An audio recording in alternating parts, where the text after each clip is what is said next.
এবার যৌথ খতিয়ানে ভূমি উন্নয়ন কর দেওয়া নিয়ে দারুণ সুখবর দিল ভূমি মন্ত্রণালয়।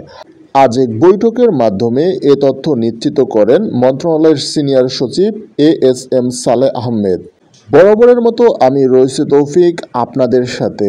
হ্যাঁ প্রিয় দর্শক, আজ ভূমি মন্ত্রণালয়ের এক গুরুত্বপূর্ণ বৈঠকে যৌথ খতিয়ানে ভূমি উন্নয়ন কর দেওয়া নিয়ে একটি গুরুত্বপূর্ণ সিদ্ধান্ত নেওয়া হয়। আমরা সাধারণত দেখে থাকি যৌথ খতিয়ানে একের অধিক মালিকানা থাকে। এই একের অধিক মালিকানা থাকার ফলে যে কোনো ব্যক্তি আলাদা তার নামে তার ভূমি উন্নয়ন কর পরিশোধ করতে পারে না, কারণ ওই ভূমি উন্নয়ন কর পরিশোধ করতে হলে সকল ব্যক্তির নাম উল্লেখ করে তার ভূমি উন্নয়ন কর পরিশোধ করতে হয়। এর ফলে ওই ব্যক্তি ওই খতিয়ানের সকল ব্যক্তির কর পরিশোধে বাধ্য হয়।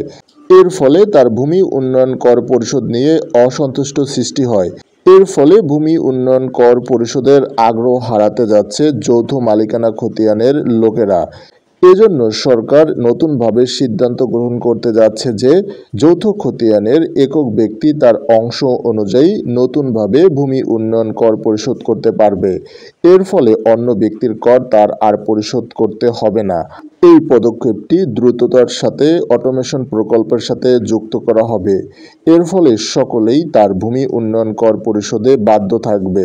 তার নির্দিষ্ট অংশ অনুযায়ী তার ভূমি উন্নয়ন কর পরিশোধ করলে অন্য পক্ষ তার ভূমি উন্নয়ন কর পরিশোধে আরও আগ্রহ বাড়বে। এই পদক্ষেপটি সঠিকভাবে কার্যকর হলে জনকল্যাণের সন্তুষ্ট বাড়বে। এর ফলে ভূমি উন্নয়ন কর দিতে তারা আরও উৎসুক বোধ করবে।